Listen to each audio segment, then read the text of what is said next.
Hey guys, there. I'm John. He's Tim. We are D&D Miniature Board Games. So we just got done playing Resident Evil 2, the board game. Dun dun dun. A little bit longer than I thought would take. Me too. Not quite sure about reaction rules, but you know. We tried it. And we never get everything right. Yeah, because what's the fun in that? Because playing is the fun. That's right. So, we score on five different categories. John, what are those 5 different categories? Those 5 different categories, if you have never watched this before, would be the rulebook. You ready for the next one? You want me to do them all? Well, graphics artwork would have been the first, then it's No, rulebook. but I wanted to go out of order because I was going to say fun and replayability next. And then components? Yeah, just to make it confusing. We score on 1 to 5 basis, with 5 being outstanding, 1 being horrible, and 3 just being average. Nothing good, nothing bad, just average. Tim always takes graphics and artwork.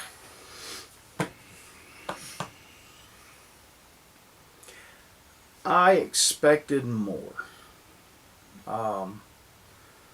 With the longevity of Resident Evil, I would have figured there would be a lot more artwork and graphics from the games, from the movies, something. I just didn't see an awful lot of it. And what I did see, it's like original kind of new works. I didn't think it looked like the original traditional, what we're used to with Resident Evil. So I gave it a 3 because I just anticipated it to be much better than it was. John? Graphics and artwork, I also gave it a 3. In going through, there was so much that could have been done that just wasn't. As you go in, one of the things as you're playing with the different board pieces and the tiles, it just didn't give the pop that it could. I understand the dark, gloomy, the lights are off, but at the same time, it just isn't even giving that you're just expected to see. So I had an issue with the way that they used their colors. It just was not what I was expecting. The rulebook had more colors, and I liked the way that they had blood hands and blood throughout there. I was like, oh yeah, this is great. And then I don't know, it just kind of lost it as it went into the rest of it. They just didn't carry that forward. The cards just kind of were dull tone, and just it wasn't what I was expecting. I gotta go with my compatriots here. Patriots here. I gave it a 3 also. I just found it kind of bland. And I agree, John. One of the things I noticed was there was so much artwork in the rule book and the scenario books, and then you pull the game out and the tiles are really dark. The colors that they used for the tiles, that the red against the black, the red's so dark it's kind of hard to tell from a distance.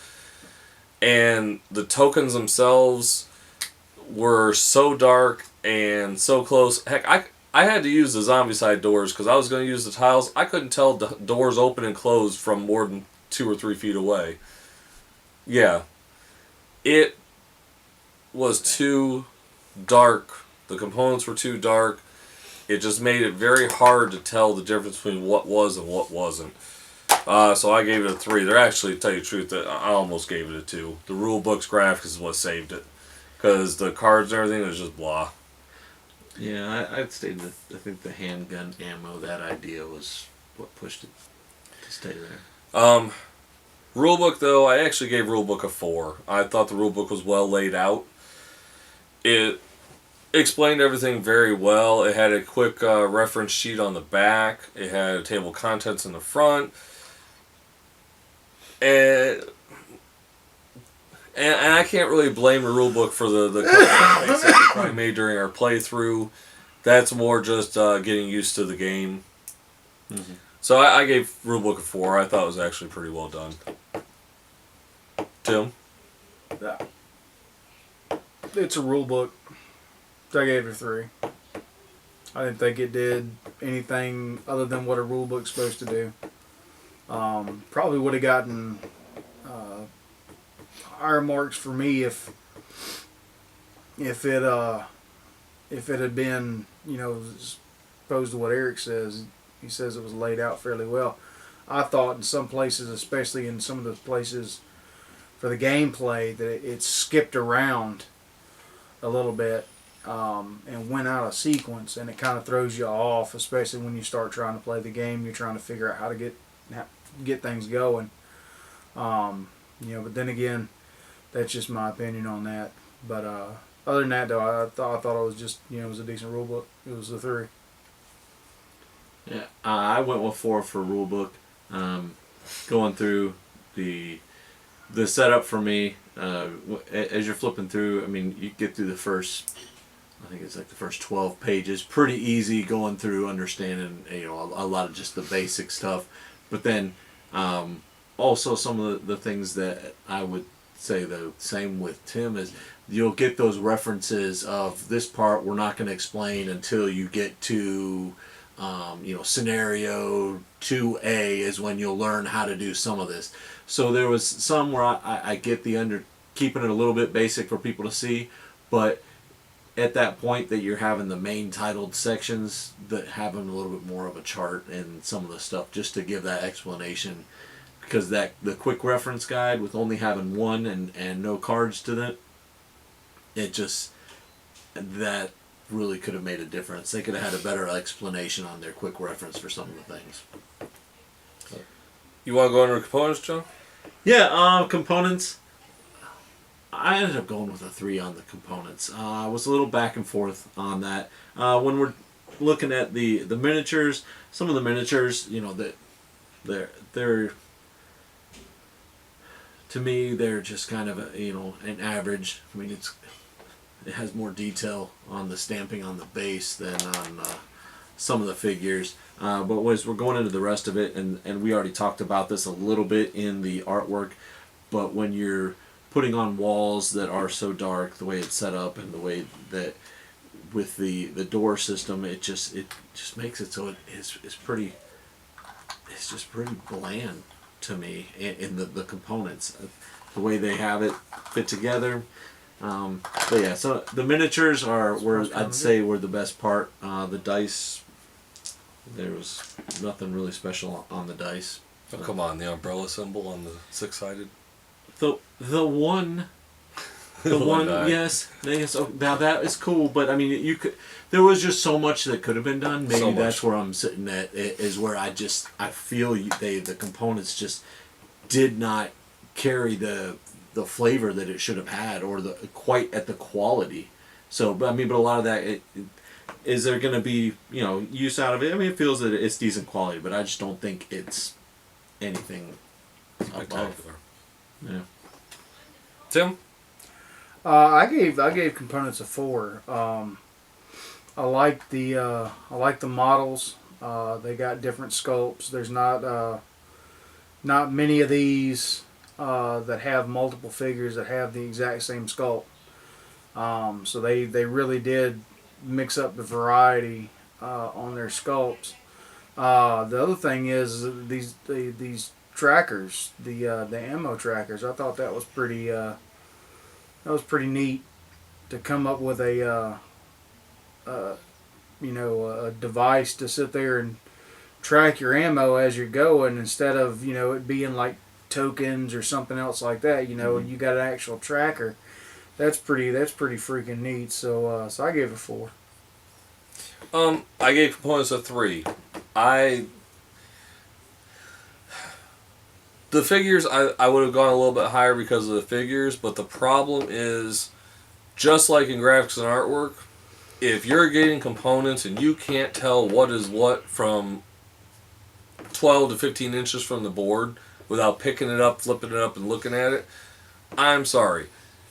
If you're going to make... I understand with the Kickstarter you can buy doors, but on the regular game that you buy from retail, these are cardboard tokens that go on the board, and you just can't tell. You can't tell is the door open, you can't tell is the door closed because it's so dark. It's the same color as the map tiles, which makes it hard to see where they're at on the thing. The other problem I saw, and was actually a large complaint because a lot of people threw these away, is the walls. If you didn't realize it, they just looked like miscuts on the token card. A lot of people actually end up throwing these things away. Also, I also know that the initial scenario was set up that when you open the box, if you didn't mess up the cards, you could play the first couple scenarios just by picking up the cards in the order they were in. But instead of putting a piece of paper on the very top when you open up this box that tells you this, no, they say it's something like 5 or 6 pages into the rule book. You know what? Most gamers already pulled the damn things out, looked at them, and put it all together. Exactly. But they put this really nice thing on the very top of the box that said something about it's in there. It was a little paper insert. It was nice, but that paper insert could have said, hey, don't mix your cards up, dumbass. Could have. Yeah. So I gave components a 3. I'm going to roll into replayability. Let's do it. Wouldn't have liked it to be calling me a dumbass. Replayability I did give a 4. It has several scenarios. You have... the base game alone gave you 4 characters. There were more characters in the Kickstarter exclusives. There were more scenarios in the monster boxes and everything. I saw replayability in this. I gave it a 4. John? You know, I'm right there with you on the replayability. As much as there was some parts that it bogs down the scenario part and going through, there's the opportunity to go in and taking it. So I'm going to go ahead and stop at that moment. You can do your lion and lemon face and take your replayability, sir. I think replayability is a 3. I think there's there's a lot to be desired with the length of this game. I would have expected it to play a lot faster than it did, and I know, you know, we were still feeling things out and things like that, but still, the pace of the game just kind of you get distracted after a while. I thought they could have made the gameplay a little bit quicker, and I think that takes away from the replayability a little bit, because you're not going to break out a game that's going to be a tedious 2-hour dredge unless it's really, really, really, really, really, really, really exciting. And this one is exciting, but it's not really, really, really, really, really exciting. Now I wonder if when you get into the bosses, though, that would change. It may. The deeper into the scenarios you go, it could change. Because we really only played the simple ones. But the gameplay still remains the same. The rounds are going to be the same, the turns, and everything like that. So there's still, after your 15th or 16th go around, you know, you're probably going to be sitting here kind of stretching it out a little bit to keep focus. So I think that, like I said, I think the flow of the game kind of hurts the replayability a little bit, but it's still an average. Jump game. into fun while you're at it. Now, as far as fun goes, wow, nothing is more exciting than running from zombies or licksters or whatever they're called, lickies. That's Michael Myers, Jason. Zombies aren't trying to stab you. Unless you're the Whisperers. But that's all we did was stab stuff tonight. Yeah, we stab stuff. Oh, okay. We were stabbing. I actually gave Fun a 4. Yeah, the lickster. John, what'd you do? So I Art went Winkler. 4 with fun. One of the things that had that we marry a lot of things in together as we do this, and we're looking at the replayability and the fun. So the thing for the fun that Tim was just talking about on the replayability is, as you're in the earlier scenarios, you're able to reshuffle and go through the cards. But as you move into your higher levels, that's it. Once you get through, game over. That's it. Game over. So I see there being a little bit more action packed against the bosses, in the sense that it's going to turn. It turns into just that bringing the adrenaline to, hey, all right, let's get it. Let's get. Oh man, we didn't get it. All right, come on, let's get it this time. Either that or you find the ink for the typewriter. So it is all about the typewriter. The ink for the typewriter. Shut up, the ink ribbon. Oh, that's right, it was a ribbon. But so that's for me. So I went fun for 4 because it's going to be a game, as you're playing it, that your group is also going to help you influence that. So as long as you pull in and you have some and you got that interaction where you can mess with each other and work together or pick on each other, it's right there where you're going to be all right. Definitely a cooperative game. Mm-hmm. It's definitely cooperative. Did you win? Hey, Eric. Hey. What do you think? It's on you, buddy. Would you like the liquor? Lickster. Art Lickler. Make a lick-a-lick-less. So, you gave it what, John? For fun? What do we rate on again? Fun. Scale of 1 to 5? Yeah. Oh, in fun? I gave it a 4. Tim, you gave it a 4? I gave it a 4. I gave it a 4 as well. I actually had a pretty good time playing the game. There was a lot of moments when you were kind of wondering if people in the other floor were going to make it. This is true. Because they ran out of ammo really fast. It's easy to do. And I'm sitting here. Both Glenn and I were on the we were on the second floor, and we're rooting for John and Tim fighting a lictor with knives. It was just like, it was surreal. It was fun. But on the other hand, the reason it didn't get a perfect 5 is it bogs down a lot. And I understand the reasoning that you can't kill things really easy. And there aren't a lot on the board anyways. But in the same sense, it's like, you got 18 shots and you're trying to be sparing, and I get it. I understand. But sometimes you want to go out and just kill stuff. You definitely can't do it in this. It was like trying to kill things. You're just shoving them off constantly, and that was some of the things I heard about it, though, was it's more of evading and running from zombies and trying to complete the missions.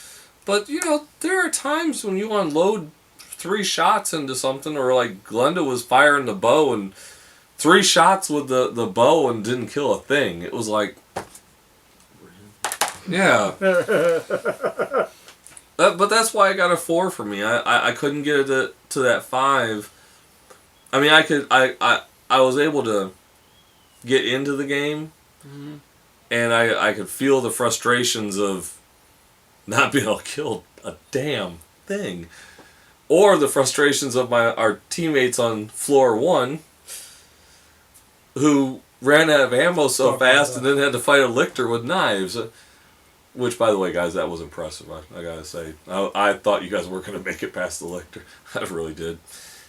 That's a challenge. But anyways, I gave it a 4. Overall, I thought it had a pretty good fun value. Speaking of overall score, 3.5. Almost a 4. Well, the components hurt. The components and the graphics. I mean, it was kind of plain, and the components themselves that come with the base game, you just can't tell.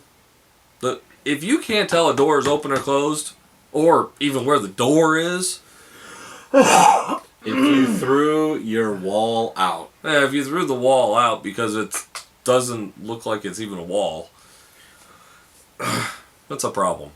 But 3.5, as always, guys, support your local gaming. We support Discover Games, Fayetteville, Georgia.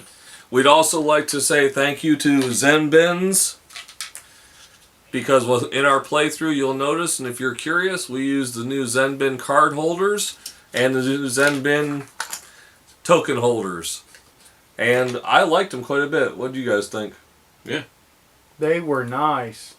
Kept it very well organized. Very organized. And you know, if you have more cards than this, they're designed where you can actually stack, put the certain amount in each one, stack them up, so when you're done with one, you go to the next. Hey, it makes your clean up, tear down A lot easier. a lot simpler. As always, guys, support your local gaming, and I already said this, didn't I? Discover That's right. Games, Fayetteville, Georgia. Oh my God. We still support you, Discover Games. That's right. Game on, guys. Game on. Game on. Game on.